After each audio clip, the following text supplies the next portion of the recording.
अक्षो विहारी मनोहर दिव्यमूर्ते श्रीस्वामी निश्चित जनप्रिय दानशीले श्रीवेङ्कटेश दयिते तव सुप्रभातम् तव सुप्रभातमरविन्दलोचने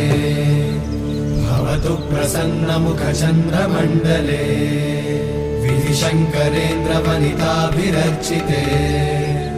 वृषशैलनाथ दयिते दयानिधे अत्यादिसप्तऋषयः समुपास्य सन्ध्या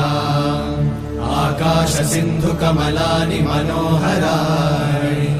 आदाय पादयुगमर्चयितुम् प्रपन्ना शेषाद्रिशेखर विभो